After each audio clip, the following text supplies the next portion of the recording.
Greetings. Before we proceed, it's a fun idea if you comment with your current location. Thank you. Don't forget to like and subscribe. Let's make ourselves comfortable and begin. I never thought a small stain could unravel my life. It started when I found a white smear on Amanda's blouse. She had just come back from another business trip. I picked up her clothes from our bedroom floor, like I always did, and there it was, suspicious mark that sent my mind spinning. I'm Michael, a mid-40s professional, meticulous, and in love with my wife, Amanda. We've been married 15 years, and I always believed we had the perfect life. We live in a beautiful home in the suburbs. We both have fulfilling careers. Our social calendar is always full. Amanda, with her charming smile and vibrant personality, is the center of our social circle. Amanda travels a lot for work. She's a marketing executive. Her job demands these trips. I never doubted her. I trusted her completely, never questioning the late-night texts or the occasional missed calls. But that stain gnawed at me, a small but persistent doubt that wouldn't go away. I decided to get it tested. It felt paranoid, even ridiculous, but I couldn't shake the feeling something was wrong. I took the blouse to a lab, making up a story about a wine spill I wanted to identify. The results came back a week later. They were devastating. The lab found traces of not one, but 5 different DNA samples. And worse, they detected a fatal STD. My world collapsed. The woman I loved, the woman I trusted more than anyone, had betrayed me in the worst way. I wanted to confront her immediately, but I needed to know more. I needed to understand the extent of her betrayal. So I hired a private investigator, someone discreet who could uncover the truth without alerting Amanda. A week later, the PI handed me a USB drive. "You might want to sit down before watching this," he said, his expression grim. I plugged it into my laptop and my stomach turned as the videos played. Amanda with different men in different places, smiling, laughing, and then I couldn't watch anymore. She had dug her own grave, and now I had to decide what to do with the knowledge I had. The stain had been the first crack in the facade of our perfect life, and now the entire structure was crumbling. I looked at Amanda, sitting across from me at the dinner table, completely unaware of the storm brewing inside me. Everything seemed ordinary on the surface, but my life had changed forever. In that moment, I knew there was no turning back. Amanda had to pay for her betrayal, and I would be the one to make her. "What's wrong, honey?" she asked, noticing my silence. "Nothing," I lied, forcing a smile. "Just tired from work." I couldn't confront her yet. I needed a plan. She had destroyed my trust, our life, and she had to face the consequences. I would make sure of it. The wheels were already turning in my mind. Revenge wouldn't be easy, but it was the only path left. I sit in my office, the USB drive burning a hole in my pocket. The images from the videos replay in my mind, each one a knife twisting deeper into my gut. I can't concentrate on anything. The spreadsheets and reports in front of me blur into meaningless lines and numbers. My life, my marriage is a lie. Amanda's betrayal is all I can think about. I remember the night I first watched the videos. Amanda had fallen asleep beside me, her breathing steady and calm. I had slipped out of bed and into my study, my heart pounding. The PI's warning echoed in my ears as I plugged the drive into my laptop. And then I saw it. Amanda laughing, flirting, touching, and then more, much more. Each man a new face, a new betrayal. I swallow hard, my throat dry. How did we get here? I thought we were happy. We had passion, didn't we? I replay our last time together in my mind. It was just before her trip. She was wild, insatiable. I thought it was for me, but now I know she was probably still riding the high from someone else. I need to confront her, but I'm not ready. I need more information. I pick up my phone and call the PI. He answers on the second ring. "I need more," I say, my voice cold. "I need to know who these men are." "I've already started looking into it," he replies. "Give me a few days." I hang up and lean back in my chair. A few days. How do I act normal for a few more days? Amanda's betrayal is like a splinter in my mind. I need to know everything before I make my move. When I get home that evening, Amanda is in the kitchen, cooking dinner. The smell of garlic and tomatoes fills the air. She turns and smiles at me, and it takes everything in me to smile back. "How was your day?" she asks, her voice sweet and innocent. Busy, I reply. Yours? Same, she says.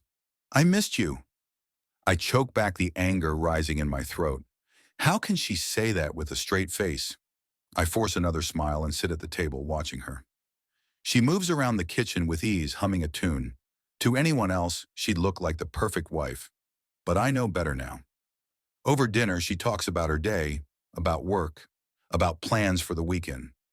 I nod and smile, but my mind is elsewhere. I think about the videos, about the men. Who are they? How did she meet them? Did she love any of them? I need answers. The next few days are torture. Every time Amanda touches me, every time she smiles, I feel a wave of disgust. I replay the videos in my mind over and over. Each man's face is etched into my memory. I barely sleep, barely eat. I'm consumed by the need for revenge. Finally, the PI calls. I've got name, he says, and addresses. I take a deep breath. Tell me everything. He lists the men, one by one. A co-worker, a neighbor, a man she met at the gym, another from her book club, and the last one, a close friend of mine. My blood runs cold. This is worse than I thought. It's not just strangers. It's people I know, people I trust. How did she meet them? I ask, my voice shaking. She's been seeing them for months, some of them for over a year. It's not just physical, Michael. She's emotionally involved with them. I hang up and stare at the wall. Emotionally involved. It's not just sex. She's been lying to me on every level. I need to confront her, but I need to do it right. I need to make sure she understands the depth of her betrayal. That night, I sit down with Amanda after dinner. We need to talk, I say, my voice steady. Okay, she says, looking worried. What's wrong?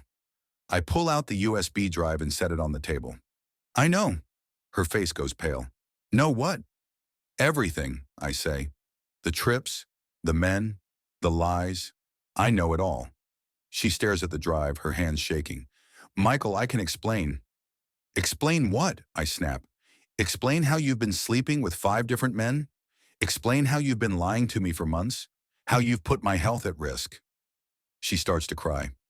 I'm so sorry. I never meant to hurt you. Hurt me? I laugh, but it's a bitter, hollow sound. You didn't just hurt me, Amanda. You destroyed me. You destroyed us. I love you, she sobs. It didn't mean anything. It was just, I don't know. I was bored. I was lonely. Bored? Lonely? I shake my head.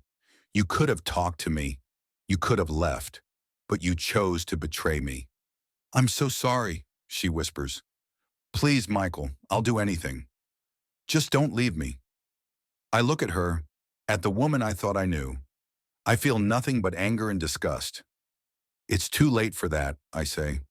You've already left me. You left me the moment you let another man touch you. We sit in silence, her sobs the only sound in the room. I feel empty, numb. I thought confronting her would bring some kind of relief, but it doesn't. It just solidifies the fact that my marriage is over. In the days that follow, Amanda tries to make amends. She's constantly apologizing, trying to make things right. But it's too late. The damage is done. I avoid her as much as I can, throwing myself into work. But the anger festers, growing with each passing day. One evening, I come home to find Amanda waiting for me in the living room. She's holding a letter, her face pale and tear-streaked. What's this? I ask. It's from the doctor, she says, her voice trembling. I tested positive. For what? I ask, dread pooling in my stomach. The STD, she whispers. The one you found on my clothes. I feel a surge of rage. You've infected me. No, she says quickly. I haven't touched you since I found out. But Michael, it's serious. The doctor said, he said it's fatal. I stare at her, my mind reeling. Fatal. My wife is dying, and it's because of her own actions. I should feel some kind of sympathy, some kind of sadness. But all I feel is anger. She did this to herself. She betrayed me, and now she's paying the price. I take a deep breath, trying to calm the storm inside me. You need to leave, and I say, Michael, please, she begs. I need you. I can't go through this alone. You should have thought about that before you slept with half the town, I say coldly. Pack your things and go. She sobs, but she does as I say. Watching her pack is surreal. This is the woman I thought I'd spend the rest of my life with, and now she's leaving. But I can't feel anything but anger and betrayal. After she's gone, I sit in the empty house, the silence deafening. I should feel relieved, but I don't. The house feels hollow, just like me. I need to do something, anything, to make this right. Amanda has ruined everything, and I can't let her get away with it. I pick up my phone and call the PI. I need to meet with you, I say. I need to take this to the next level. The PI meets me at a small, dimly lit bar. What's the plan? He asks, his eyes sharp. I want to ruin them, I say, my voice hard. I want to destroy everyone involved. He nods. I can help with that, but you need to be careful. This could backfire. I don't care, I say. They need to pay. Over the next few days, we hatch a plan. It's intricate, detailed, and it involves more deception than I ever thought I was capable of. But I'm driven by a need for revenge, a need to make them all pay for what they've done. I start with Amanda's coworker. He's married with kids. I send an anonymous package to his wife, containing copies of the videos. The fallout is immediate. His wife leaves him, taking the kids. He's fired from his job. He's ruined, just like I wanted. Next is the neighbor. I spread rumors, subtle but damaging. Soon his wife is suspicious, watching his every move. I send her a video and she leaves him too. Another one down. The man from the gym is trickier. He's single, no family to destroy. But I find a way. I spread rumors about his health, about the STD. He's ostracized, left alone and friendless. He deserves it. The book club guy is easy. I send the video to his boss. He's fired within a week, his reputation in shambles. Finally, there's my friend. This one hurts the most. I trusted him. He was like a brother to me, but he betrayed me just like the rest of them. I confront him I stand outside my friend's house, my heart pounding. This one is the hardest. We've known each other for years, but he betrayed me. He's just as guilty as the rest. I knock on the door, my fist clenched. He opens the door, surprise flashing across his face. Michael, what are you doing here? I know, I say, my voice cold. I know about you and Amanda. His face pales. Michael, I can explain. Explain what? I snap. How you could betray me? How you could sleep with my wife? He steps back, letting me inside. It wasn't like that. I laugh, bitter and angry. It was exactly like that. You knew she was married. You knew she was my wife. He sighs, running a hand through his hair. I never meant to hurt you. But you did, I say, my voice shaking. You hurt me more than anyone else. He's silent, guilt written all over his face. I can't stand to look at him. I trusted you, I say. You were like a brother to me. I'm sorry, he whispers. Sorry isn't enough, I say. You need to pay. He looks at me, fear in his eyes. What are you going to do? I step closer, my anger boiling over. I'm going to ruin you, just like you ruined me. He swallows hard. Michael, please. But I'm done listening. I turn and leave, slamming the door behind me. I feel a twisted sense of satisfaction. He deserves to suffer. They all do. The next few days are a blur of planning and plotting. I'm consumed by my need for revenge. I can't think about anything else. I barely eat, barely sleep. All I can think about is making them pay. I start with his job. I send an anonymous tip to his boss, detailing his affair with Amanda. He's suspended, pending an investigation. It's only a matter of time before he's fired. Next, I target his social life.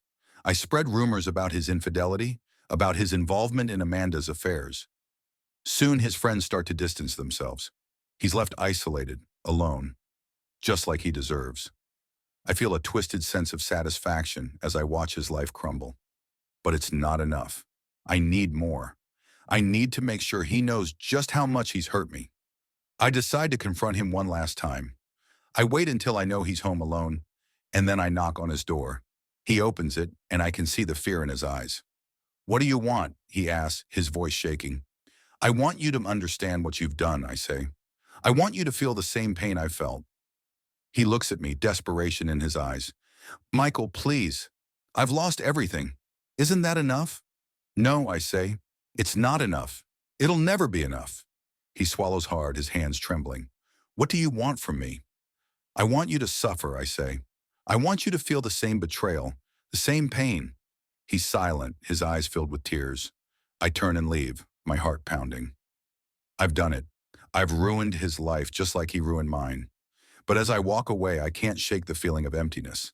I thought revenge would make me feel better, but it hasn't. I still feel hollow, broken. I've destroyed the people who hurt me, but I'm still hurting. I don't know how to fix that. The next few days are a blur. I go through the motions, but my heart isn't in it. I can't stop thinking about Amanda, about my friend, about everything I've lost. I feel like I'm drowning in my own anger and bitterness. One night I come home to find a letter on my doorstep. It's from Amanda. My hands shake as I open it. Michael, I know you're hurting. I know I've caused you so much pain. But I'm begging you, please, stop this. You've destroyed everything. Our friends, our lives, everything we built together. Please let it go. I'm dying, Michael. The STD, it's killing me. I don't have much time left. I don't want to spend what little time I have left in misery. Please let me go in peace. I'm sorry. I'm so sorry. Amanda. I sit down, the letter falling from my hands. She's dying. The realization hits me like a punch to the gut. I've been so focused on my anger, my need for revenge, that I haven't stopped to think about what this means for her. She's not just a cheater, she's a human being, and she's dying. I feel a wave of guilt wash over me. I've been so consumed by my own pain that I haven't considered hers. I've destroyed everything. And for what? I've hurt her, my friends, and myself. I know what I have to do. I have to let it go. I have to find a way to move on, to forgive. It's the only way I'll ever find peace. I decide to visit Amanda. I need to see her, to talk to her. I need to find a way to forgive her and myself. I drive to her apartment, my heart heavy. I knock on the door and she opens it, her face pale and drawn. Michael, she says, her voice weak. Can I come in? I ask. She nods, stepping aside to let me in. The apartment is small, sparse. She's been living here since I kicked her out. She looks so fragile, so different from the vibrant woman I married. I got your letter, I say, my voice breaking. She nods, tears filling her eyes. I'm sorry, she whispers. I'm so sorry. I know, I say, and I'm sorry too, for everything. We sit in silence for a long time, the weight of everything between us pressing down. I can feel the anger, the bitterness starting to lift. It's not gone, but it's lighter. I take a deep breath, trying to find the words. I've been so angry, I say, so hurt. I wanted to make you pay, to make everyone pay. But it didn't help. It didn't fix anything. I know, she says. I've hurt you so much. I can never make it right. We can't change the past, I say. But maybe we can find a way to move forward, to forgive. She looks at me, hope and fear in her eyes. Do you think we can? I don't know, I admit, but I want to try. We talk for hours about everything and nothing. It's painful, but it's also healing. I can feel the anger starting to fade, replaced by something else. Something softer, more forgiving. As I leave, I feel lighter. It's not perfect, it never will be. But it's a start to healing, to finding peace. I know it won't be easy. Forgiveness is a process, not a destination. But I'm willing to try. For myself, for Amanda, for the life we once had. It's the only way to move forward, to find a way out of the darkness. In the days that follow, I start to rebuild. It's slow and it's hard, but it's worth it. I reconnect with old friends, make amends where I can. I start to find joy in small things again. It's not the life I had, but it's a life, and it's mine. Amanda and I talk regularly. It's not easy, but it's healing. We're finding a way to move forward, together and apart. It's not perfect, but it's a start. I still have moments of anger, of bitterness, but they're fewer, and they don't last as long. I'm learning to let go, to forgive, It's a slow process, but I'm committed to it. It's the only way I'll ever find peace. As I sit in my living room, watching the sunset, I feel a sense of calm. It's been a long, hard road, but I'm finally starting to see the light. I know there will be more challenges, more pain, but I also know I can face them. I'm stronger now, more resilient. I've been through the worst, and I've come out the other side. I take a deep breath, letting the peace wash over me. It's not perfect. It never will be. But it's a start, and that's enough. For now, it's enough. Amanda's face is pale as she sits across from me. The chemotherapy is taking its toll. Her once vibrant hair now thin and dull, her skin sallow. The fire in her eyes, though, is still there, flickering beneath the surface. I'm here because I need closure. We need closure. Amanda, I begin, my voice steady. We need to talk about everything. She nods, tears brimming in her eyes. I know, Michael. I'm so sorry. I know you are, I say, taking a deep breath. But it's not enough. We need to confront this head on. She looks away, her shoulders shaking. I've ruined everything. We both have a part in this, I admit. But I need to understand why. Why did you do it? She looks back at me, her eyes filled with regret. I was lonely, Michael. You were always working. I felt neglected. And then, one thing led to another. Why didn't you talk to me? I ask, my voice breaking. We could have worked through it. She shakes her head. I was scared. Scared of losing you. Scared of facing the truth. I sigh, running a hand through my hair. We need to face it now. Together. She nods, her hand reaching for mine. I want to make things right, Michael. For however long I have left. I squeeze her hand, feeling a glimmer of hope. We'll figure it out, but we need to be honest with each other. As the weeks pass, Amanda and I start to rebuild. It's not easy. The anger and betrayal still linger, but we're making progress. We talk about everything, her affairs, my neglect, our future. It's painful, but it's also healing. One night we sit on the couch, a bottle of wine between us. Amanda's hand rests on my thigh, her touch light but intimate. Michael, she whispers, her breath warm against my ear. I want to feel close to you again. My heart races as her fingers trail up my leg. It's been so long since we've been intimate. The memory of her infidelity still haunts me, but I need this. We both do. I lean in, capturing her lips with mine. Her kiss is soft, tentative, but it ignites a fire within me. We make love slowly, tenderly, rediscovering each other. It's different now, tinged with a bittersweet urgency. Her body is frail, but her passion is still strong. As we move together, I feel a connection we haven't had in years. It's not just physical, it's emotional, healing. Afterwards, we lie in each other's arms, the room silent except for our breathing. Thank you, she whispers, her fingers tracing circles on my chest. For giving us another chance. I kiss the top of her head, holding her close. We'll get through this, I promise, together. But our peace is short-lived. One morning I receive a call from the PI. Michael, we need to meet. There's something you need to know. My stomach churns as I drive to his office. What now? Haven't we been through enough? He greets me with a grim expression, his eyes dark with concern. There's been a development, he says, sliding a file across the desk. I think you need to see this.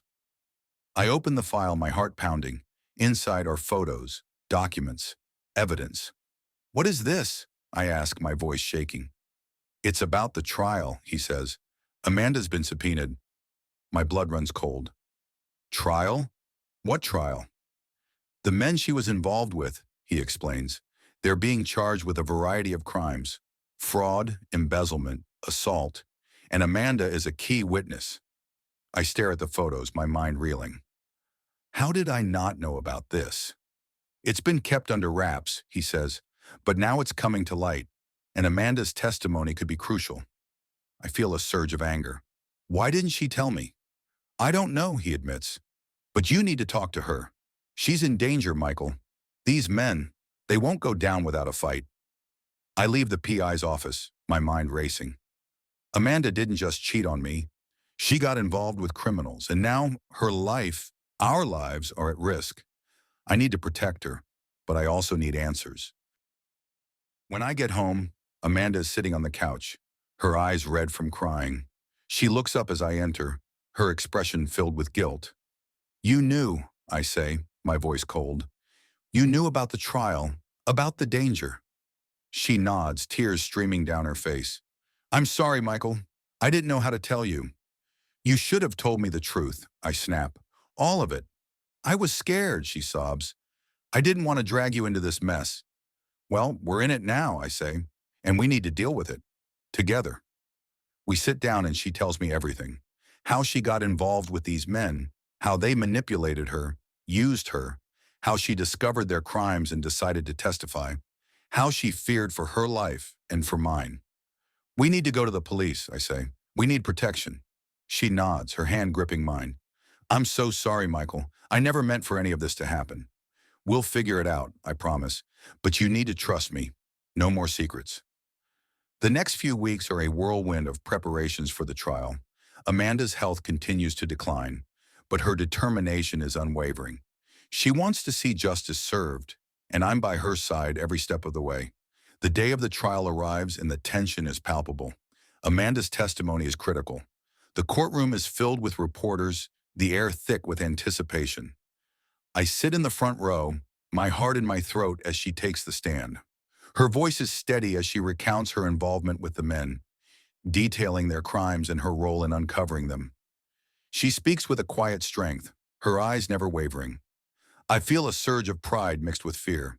She's so brave, but I know the danger she's in. As she finishes her testimony, the defense attorney stands, a smirk on his face.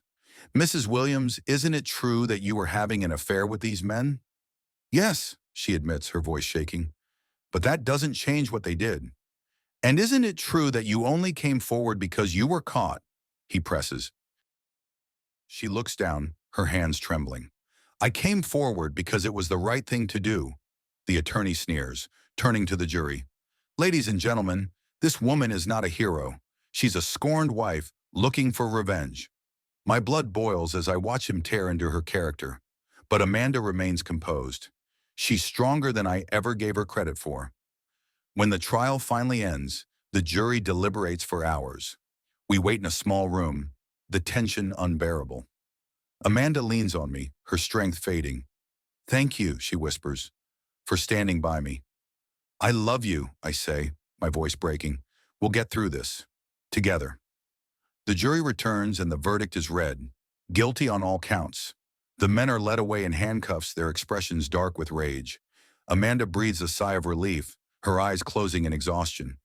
It's over, I say, holding her close. We did it. But as we leave the courthouse, I can't shake the feeling that this isn't the end. The men she testified against have connections, power. We're not safe yet. We return home, trying to find some semblance of normalcy. Amanda's health continues to decline, but we cherish the time we have left. We talk, we laugh, we cry, we try to heal. One night as we're lying in bed, she turns to me, her eyes filled with tears. I'm scared, Michael. I know, I say, holding her close. But we'll get through this. Together. As the weeks pass, the threats start to come. Anonymous letters, phone calls, ominous shadows lurking outside our home. The men we put away have friends, and they're coming for us. I take precautions, installing security cameras, hiring a guard. But the fear is always there, lurking in the back of my mind. I can't lose her. Not now. Not after everything we've been through. One night, I wake to the sound of glass breaking. My heart races as I grab the baseball bat from under the bed. Amanda is beside me, her eyes wide with fear. Stay here, I whisper, kissing her forehead. I'll handle this. I creep down the stairs, my grip tight on the bat. The house is silent, the darkness pressing in around me. I reach the living room and see a figure standing by the broken window. Get out, I say, my voice steady despite the fear. The figure turns and I see the glint of a knife. You think you can get away with this? He snarls. You think you can ruin our lives and walk away? I raise the bat, ready to defend my home, my wife. Get out, I repeat. The intruder lunges at me with the knife. I swing the bat with all my strength. connecting with his wrist. The knife clatters to the floor. He curses, clutching his arm, but he's not done. He tackles me, and we crash to the floor, grappling. Michael! Amanda screams from upstairs. I can't think about her now. I have to focus on this fight. The intruder's hands are around my throat, squeezing. I struggle, kicking, and manage to get my hands on the bat again. I bring it up hard, striking his head. He slumps to the side, dazed. I scramble to my feet, panting. The intruder groans, trying to rise. I kick the knife away and grab the phone, dialing 911. Please, I say, my voice shaking. Someone broke into my house. He has a knife. Send help, please. The operator assures me help is on the way. I keep the bat ready, my eyes never leaving the intruder. He's conscious but subdued, his breath ragged. Minutes later, the police arrive. They take the intruder into custody, and I finally relax, the adrenaline draining from my body. I rush upstairs to Amanda, pulling her into my arms. It's over, I whisper. He's gone. We're safe. But are we really? The threats keep coming. The police put us under protection, but the fear lingers. Amanda's health continues to decline, and the stress takes its toll on both of us. We cling to each other, trying to find solace in our love. One day, Amanda looks at me, her eyes filled with determination. I want to fight, she says. I want to testify again, to make sure those men stay in prison. I nod, my heart swelling with pride. We'll do it together. I'll be by your side. The retrial is scheduled, and the tension builds. We prepare ourselves, knowing this is our chance to finally put this nightmare behind us. Amanda is weak, but her spirit is unbroken. We arrive at the courthouse, ready to face our enemies. The courtroom is packed, the air thick with anticipation. Amanda takes the stand, her voice steady despite her frailty. She recounts her experiences, detailing the threats and the attack on our home. The defense tries to discredit her, but she remains resolute. When it's my turn to testify, I speak with conviction. I describe the fear we've lived with, the impact on our lives. I look the defendants in the eye, refusing to be intimidated. This is our chance for justice. The jury deliberates for hours, the wait agonizing. Amanda's hand grips mine, her skin cold and clammy. Finally, the verdict is read. Guilty. The men are sentenced to long prison terms, their reign of terror over. Relief washes over us, but it's bittersweet. Amanda's health is failing, and we know our time is limited. We return home, trying to find peace in the time we have left. We talk about our future, about the life we'll never have. It's heartbreaking, but it's also healing. One night, as we lie in bed, Amanda turns to me, her eyes filled with tears. I love you, Michael, she whispers. Thank you for standing by me. I love you too, I say, my voice choked with emotion. Always. We make love slowly, savoring each touch, each kiss. It's different now, filled with a deep sense of connection and gratitude. Her body is frail, but her passion is still strong. We move together, finding solace in our intimacy. Afterwards, we hold each other, the room silent except for our breathing. We'll get through this, I promise. Together. As the weeks pass, Amanda's condition worsens. I'm by her side, caring for her, loving her. We cherish every moment, knowing our time is limited. She's in pain, but she's brave, facing each day with grace and strength. One morning she looks at me, her eyes filled with a calm acceptance. It's time, she says softly. I nod, my heart breaking. I know. She takes my hand, squeezing it weakly. Thank you, Michael, for everything. Tears stream down my face as I hold her close. I love you, I whisper, always. She smiles, a peaceful expression on her face. I love you too. She passes away that night, her hand in mine. I'm devastated, but I know she's at peace. I bury her in a quiet ceremony, surrounded by friends and family. It's a bittersweet farewell, but I'm grateful for the time we had. In the days that follow, I struggle to find my footing. The house feels empty without her, the silence deafening. But I know I need to move forward, to find a way to live without her. I throw myself into my work, trying to fill the void. It's not easy, but it helps. I reconnect with old friends, make new ones. I start to find joy in small things again. It's a slow process, but I'm healing. I visit Amanda's grave often, talking to her, sharing my thoughts and feelings. It brings me comfort, knowing she's still with me in spirit. I tell her about my days, my struggles, my triumphs. It's not the same, but it helps. One day, as I'm sitting by her grave, I feel a sense of peace wash over me. I know she's proud of me, that she's watching over me. I stand up, a newfound strength in my heart. I start to volunteer at a local hospice, helping others who are facing terminal illness. It's a way to honor Amanda's memory, to give back. It's fulfilling, and it helps me heal. I make new friends, find new purpose. I meet a woman named Sarah, a nurse at the hospice. She's kind, compassionate, and strong. We become friends, and over time, something more. It's slow, cautious, but it's real. I'm hesitant at first, but I know Amanda would want me to be happy. Sarah and I take it one day at a time, building a new life together. It's different from what I had with Amanda, but it's good. I find joy in the present, hope for the future.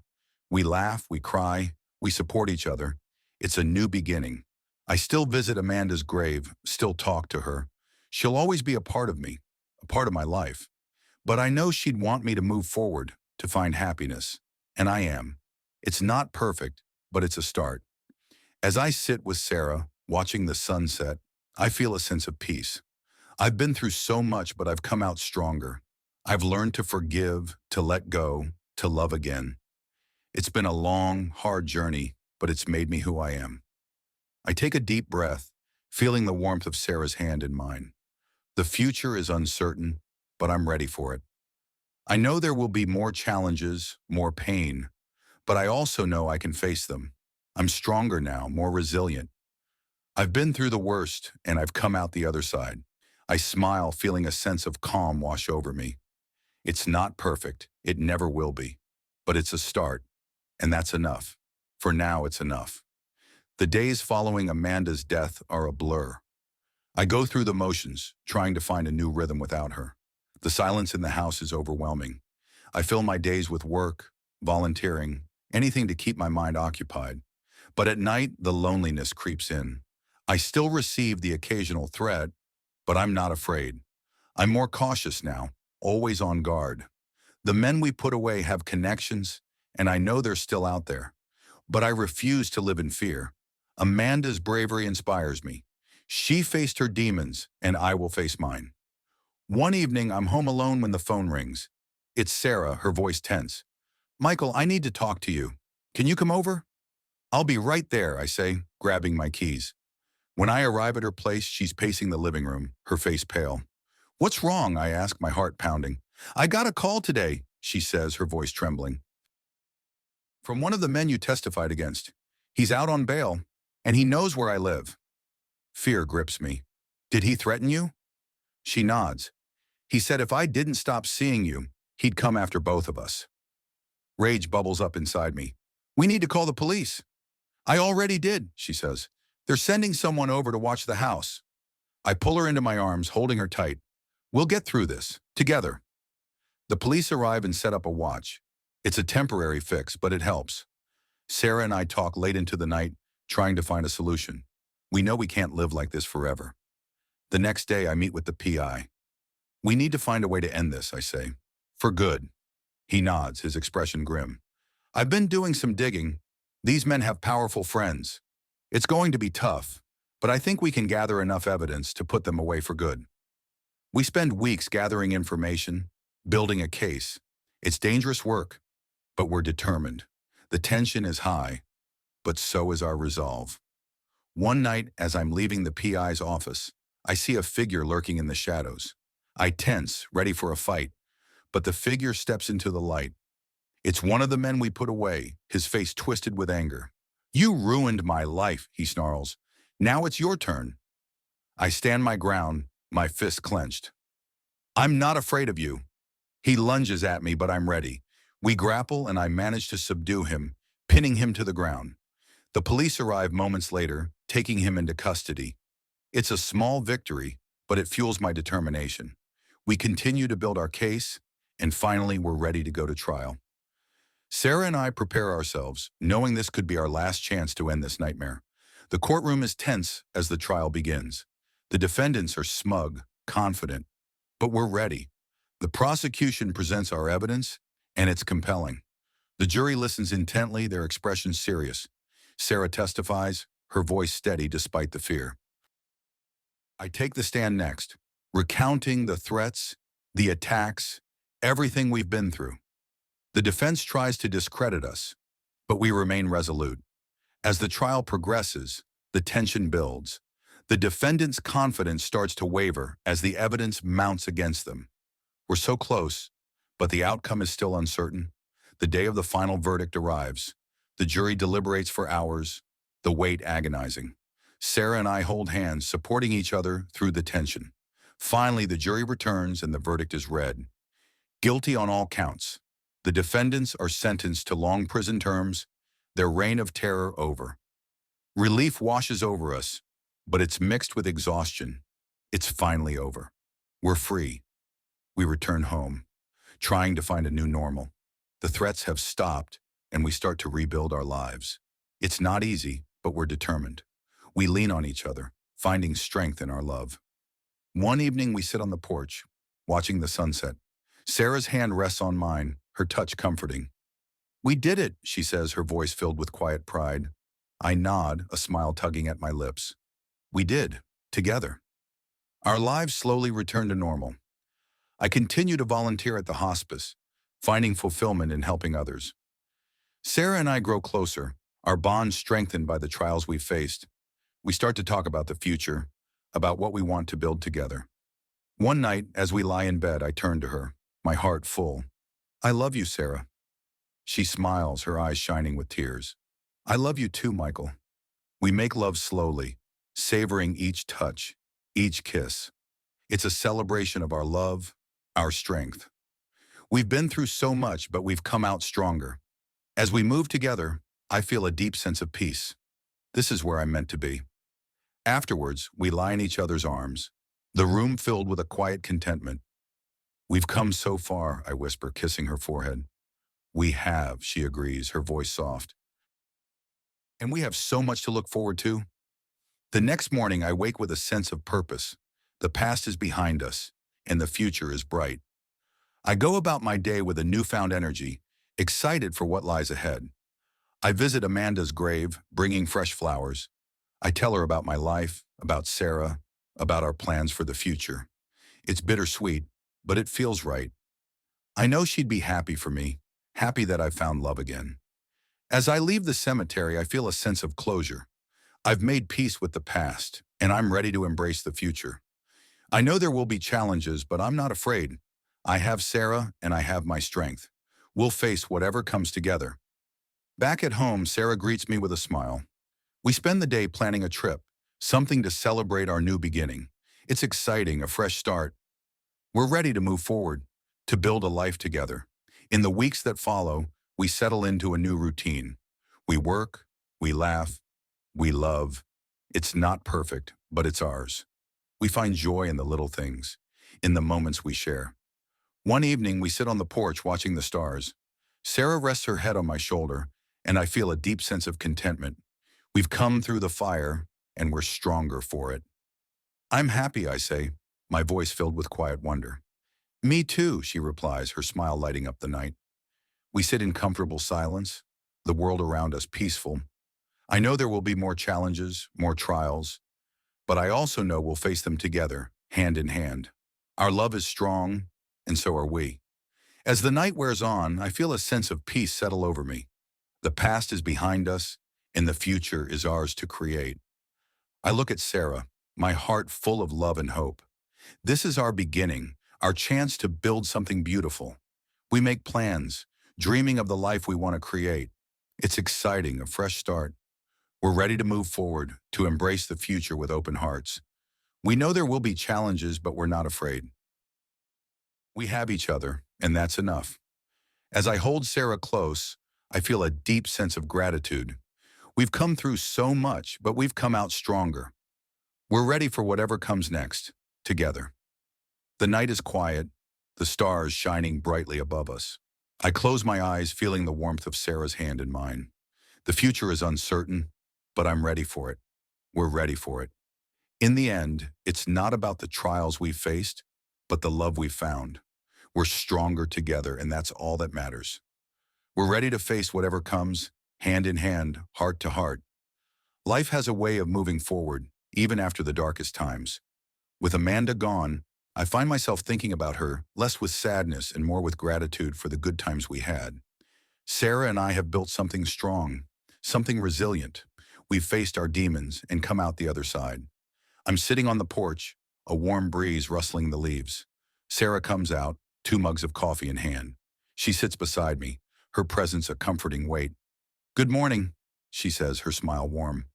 "Good morning," I reply, taking a sip of the coffee. It's strong and bitter, just the way I like it. "How'd you sleep?" "Better," she says. "I think the worst is behind us." I nod, feeling a sense of peace. The trial is over, the men responsible are behind bars, and the threats have ceased. We're finally able to breathe, to live. "We've come a long way," I say, looking out at the horizon. Sarah places her hand on mine. "We have, and we have a lot to look forward to." The hospice where I volunteer has become a place of healing for me. Helping others through their darkest times has given me a new perspective. Sarah continues her work as a nurse, her compassion and strength inspiring me every day. One afternoon, I'm at the hospice when a woman approaches me. She's middle-aged with kind eyes and a weary smile. "You're Michael, right?" she asks. "I am," I say, offering my hand. "How can I help you?" She takes my hand, her grip firm. "I just wanted to thank you. My husband was here last month, and you made his last days so much better. He talked about you a lot." Her words touch me deeply. "Thank you," I say. "I'm glad I could help." As she walks away, I feel a sense of fulfillment. This work, these moments, they're what keep me going. They remind me of the importance of compassion, of kindness. That evening, I share the encounter with Sarah. She smiles, her eyes filled with pride. "You're making a difference," she says. "So are you," I reply, kissing her gently. "We both are." Our relationship continues to grow, deepening with each passing day. We talk about the future, about our dreams and plans. It's a new chapter, one filled with hope and possibility. One night as we lie in bed, Sarah turns to me, her eyes serious. "Michael, there's something I want to talk to you about." "What is it?" I ask, my heart quickening. "I've been thinking a lot about us, about our future," she says, taking a deep breath. "And I want to spend the rest of my life with you. Will you marry me?" Her words take my breath away. I wasn't expecting this, but it feels right. I smile, feeling a warmth spread through my chest. "Yes, Sarah, I'll marry you." We kiss, our love sealing the promise. It's a new beginning, a new chance at happiness. The wedding is small, intimate. Close friends and family gather to celebrate our love. As I watch Sarah walk down the aisle, I feel a surge of emotion. This is the start of something beautiful. Our vows are simple, heartfelt. We promise to love, to support, to cherish each other. As we exchange rings, I know that this is where I'm meant to be. With Sarah, I've found a partner, a soulmate. The reception is filled with laughter, with joy. We dance, we celebrate, surrounded by the people who mean the most to us. It's a day I'll never forget. In the months that follow, we settle into married life. It's not always easy, but it's always worth it. We support each other, lifting each other up through the challenges. Our love grows stronger, deeper. One evening as we sit on the porch, I feel a sense of contentment. "We've come a long way," I say, looking at Sarah. "We have," she agrees, her smile radiant. "And we have so much to look forward to. Life isn't perfect, but it's good. We're happy, we're healthy, and we're together. That's all that matters." As the sun sets, casting a warm glow over the landscape, I think about the journey we've been on, the trials, the hardships, the losses, but also the love, the growth, the new beginnings. It's been a long road, but it's led us here, to this moment. I take Sarah's hand, feeling a deep sense of gratitude. For her, for our life together, for the future we're building. We sit in silence, content in each other's presence, watching the world around us. It's not about the destination, but the journey. And ours is just beginning. Together, we'll face whatever comes, with love, with strength, with hope. The stars begin to twinkle above us, and I know that no matter what, we'll be okay. We've found our way through the darkness, and now we're ready to embrace the light.